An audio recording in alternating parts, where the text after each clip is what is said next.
Monsieur Gauchmann. Oui, merci Madame la Présidente. Mes chers collègues, voici venu l'un des temps forts de notre activité au sein de notre Conseil régional. Nous sommes sensiblement à la moitié de notre mandat et nous disposons d'une expérience vécue qui nous permet à la fois d'avoir un regard portant sur les 3 années écoulées ainsi qu'une perspective sur les 3 années suivantes. 3 premières années ont été marquées par la volonté de votre majorité d'assainir les comptes de notre collectivité, volonté à laquelle nous nous sommes associés chaque fois que nous pouvions constater une convergence entre vos propositions et les idées que nous défendons. Nous avons donc approuvé par nos votes une part non négligeable de vos décisions, notamment lorsqu'elles portaient sur des sujets aussi importants pour l'avenir que l'éducation, l'apprentissage et la formation. Cependant, nous avons des points de divergence récurrents et le président de Joie, qui me subit à chaque commission sectorielle, sait de quoi je veux parler. Il porte essentiellement sur la nature de ce qu'il est convenu d'appeler la construction européenne. Ces divergences peuvent se décliner principalement en 2 thèmes apparemment distincts, mais probablement liés entre eux.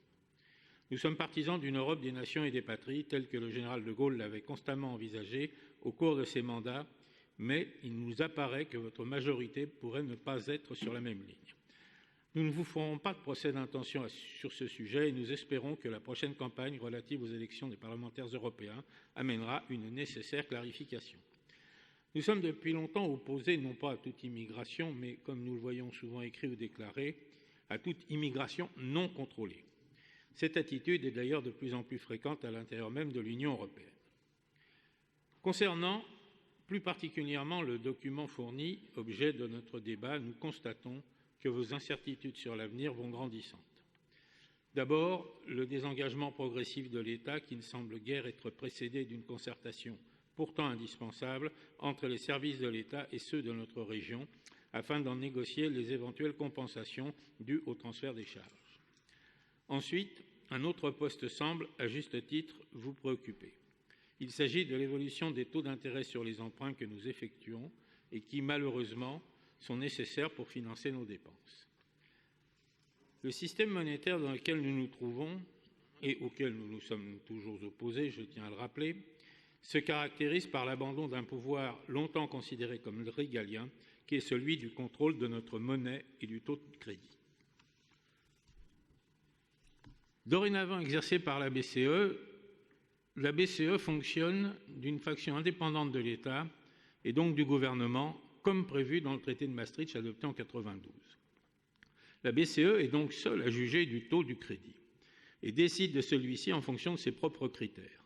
Même si sa mission officielle unique est de maintenir à 2% le niveau d'inflation de la zone euro, elle exerce néanmoins également un pouvoir de contrôle sur les banques.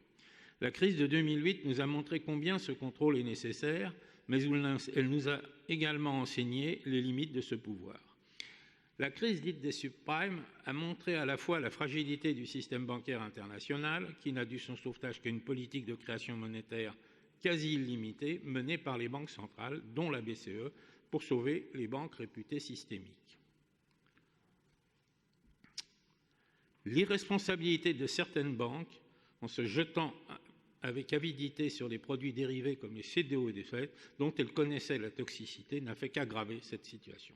Quelques oracles, certainement de mauvais augure, nous prédisent même une hausse accélérée de ces taux, voire une crise financière d'ici à 2020, qui replongerait l'économie mondiale dans la récession. Je vous entends déjà m'objecter que tout ceci est étranger à notre région. C'est vrai, du moins en ce qui concerne les causes. Mais pas pour les conséquences que nous risquons de subir, car cette volatilité des taux d'intérêt est également une conséquence directe d'une monnaie unique circulant dans des pays dont les économies sont devenues divergentes. Si la BCE jouait réellement son rôle de banque centrale, c'est elle, comme le fait la Fed depuis sa création, qui achèterait les dettes d'État, souvent appelées dettes souveraines. Et les taux d'emprunt seraient identiques d'un pays à l'autre. Pour compenser ce phénomène de divergence, la BCE rachète aux banques centrales de chaque pays les dettes souveraines détenues par les marchés financiers du pays considéré. La BCE améliore donc le bilan des banques du pays au détriment du sien lorsqu'il s'agit de créances douteuses. Jusqu'en 2008, on pouvait considérer que le taux d'intérêt était sensiblement le même pour tous les pays de la zone. Depuis, les taux d'emprunt se sont mis à évoluer pour chaque pays en fonction de la confiance que les créanciers mettaient en lui. Aujourd'hui, la BCE se trouve coincée entre la disparité croissante de certains pays comme la Grèce et l'Italie, qui pourraient l'inciter à poursuivre ses émissions monétaires, et l'augmentation des taux de la Fed, qui rendent le dollar plus attractif. Nous rentrons donc dans une zone d'incertitude dont personne ne peut prévoir la sortie. Vous basez votre hypothèse d'augmentation de taux sur une croissance linéaire de 0,2% par an, ce qui pourrait laisser supposer que la BCE soit, en matière de taux, contracyclique. Le dernier taux directeur de la Fed était, le 27 septembre, relevé à 2,25%, soit un différentiel avec celui de la BCE de 1,35%. D'après votre hypothèse, la BCE n'atteindrait le taux actuel de la Fed qu'en 2025. Peut-être pourrions-nous envisager ce que donneraient ces prévisions au cas où le taux de la BCE rejoindrait celui de la Fed plus rapidement, disons autour de 2020. Certes, vous évoquez avec satisfaction la notation gratifiante de Standard & Poor's. Je ne voudrais pas ternir votre bel enthousiasme, mais souvenons-nous quand même que cette même agence avait noté AAA les mêmes produits dérivés cités précédemment. En outre, et indépendamment des taux, une autre menace se fait jour. D'après certaines sources, la Commission européenne risque de ne pas valider le budget italien, ce qui pourrait faire courir à l'euro un risque analogue à celui de la Grèce en 2010.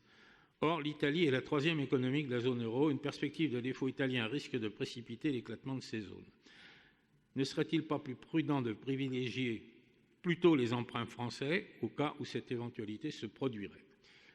Nous n'avons pas abordé dans le détail les actions budgétaires régionales, mais nous donnerons notre avis au travers de nos votes au fur et à mesure que ceux-ci nous seront demandés.